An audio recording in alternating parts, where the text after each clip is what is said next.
Mass communication journalism जो विषय है, ये विषय जब मैं बहुत छोटा था, छठी क्लास में था, तो मेरे फादर बीबीसी रेडियो सुना करते थे। तब मैं गांव में रहता था और होता ये था कि उस टाइम बिनाका गीत माला आती थी। जब हम लोग छोटे थे, शिवाका गीत माला, पहले बिनाका थी, बाद में शिवाका हुई।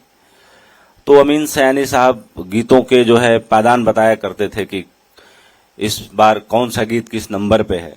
तो मुझे सुनना बेसिकली वो होता था। तो संडे को, और मेरे फादर बड़े स्ट्रिक्ट मिजाज पर्सन थे, तो किसी बहाने से रेडियो उनसे हासिल करना होता था, तो मैं उनके पास बैठ जाता था कि मैं भी बीबीसी सुन रहा हूं। छोटा बच्चा था, क्या लेना देना बीबीसी से मेरा, लेकिन मैं सुनता था। सुनते सुनते धीरे धीरे मुझे इंटरेस्ट आने लगा। लेकिन संडे के दिन मैं जब वो रेडियो सुन के रखते थे, मैं उनसे रेडियो धीरे से उठाता था और जाके गीत सुनता था। तब तक 4-5 गीत निकल चुके होते थे, तो मुझे अफसोस भी होता था कि यार जल्दी दे देते तो अच्छा होता। खैर, उस सफर के कारण जब मैं छठी क्लास में था, तो मैंने तय किया कि जैसा ये लोग रेडियो में बोलते हैं, एक दिन मैं वही काम करूंगा। लोग पूछते थे, पढ़ने में मैं बहुत अच्छा था, और 95 में मैंने मैट्रिकुलेशन किया। तब तक मैं कह यूपी बोर्ड तब सबसे टफेस्ट बोर्ड हुआ करता था। तो उस वक्त टॉप 50 में यूपी बोर्ड में मैंने भी स्कोर किया था। तो गांव के लोगों का मन था कि भाई हमारे यहाँ सिविल सर्विसेज यूपी बिहार में बड़ा ये होता था कि हर बच्चा सिविल सर्विसेज में जाए। तो लोग पूछते थे कि तुम क्या करना चाहते हो। तो मैं शर्म के मारे बताता नहीं था कि मैं पत्रकार बनना चाहता हूं या ऐसे मीडिया कर्मी बनना चाहता हूं। तो मैं इस सवाल का जवाब कभी नहीं देता था, चुप रह जाता था। धीरे धीरे समय आया जब मैं 90 की बात है, मैंने बीबीसी के नोट्स बनाने शुरू किए। थोड़ा आप लोगों को बैकग्राउंडर बता रहा हूं कि मेरी जर्नलिज्म की जर्नी कैसे शुरू हुई।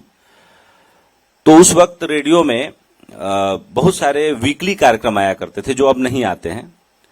बीबीसी तब अपने ब्रॉडकास्टिंग सर्विसेज पे बहुत पैसा खर्च करता था, जो बाद में धीरे धीरे वहां की पार्लियामेंट ने बजट कम करते करते करते उसको एक लगभग अब कमर्शियल ऑर्गेनाइजेशन बना दिया है। पहले फुली फंडेड प्रोग्राम हुआ करता था। तो 90 से 95 तक ये सिलसिला चला कि मैं दुनिया में कहीं भी रहता था, किसी रिश्तेदारी में कहीं भी, मैं ये इंतजाम कर लेता था कि बीबीसी की ये सभा आने वाली है, तो एक छोटा सा रजिस्टर या 4 ए साइज के पेपर्स उस टाइम प्रोग्राम सुनता था और साथ ही साथ मैं उसके नोट्स बना लेता था।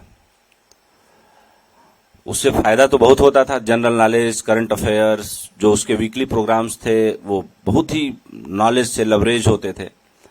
तो मेरे गांव के जो लड़के सिविल सर्विसेज की तैयारी करते थे, तो वो आते थे छुट्टियों में, तो उनसे खूब जम के मेरी बहस होती थी और बहस में मैं सबको हरा दिया करता था। छोटा था फिर भी। तो ये भ्रम बना रहा कि लगता है लड़का सही लाइन पे जा रहा है, ये सिविल सर्विसेज जरूर करेगा। लेकिन मेरे मन में ये बात हमेशा बनी रहती थी कि कुछ भी करना है, ये काम नहीं करना। मुझे 10 बजे से 5 बजे वाली नौकरी नहीं करनी अपने जीवन में। ये एक संकल्प मेरे मन में बना रहा। और 1995 में जब मैंने 10वीं पास की, तो मेरे गांव में, गाजीपुर जिले का जो गांव मेरा शेरपुर है, गाजीपुर जिले में आप लोगों को एक बात बता दूं, ओपीएम की सबसे बड़ी फैक्ट्री है इस कंट्री की।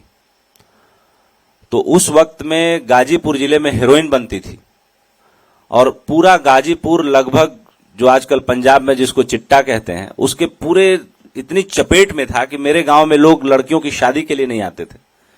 हमारे फादर ने हम लोगों का घर से निकलना बंद कर दिया कि लड़का बाहर जाएगा, पता नहीं कौन पुड़िया पकड़ा जाए, नशे की चपेट में आ सकता है। इतनी मुश्किलात हो गई कि मैं घर छोड़ के भाग गया। I left my house. मैंने अपनी मां के पैर छुए।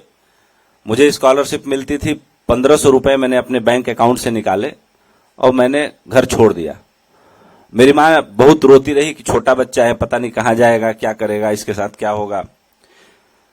बाद में मुझे पता चला कि मेरे फादर भी बहुत रोए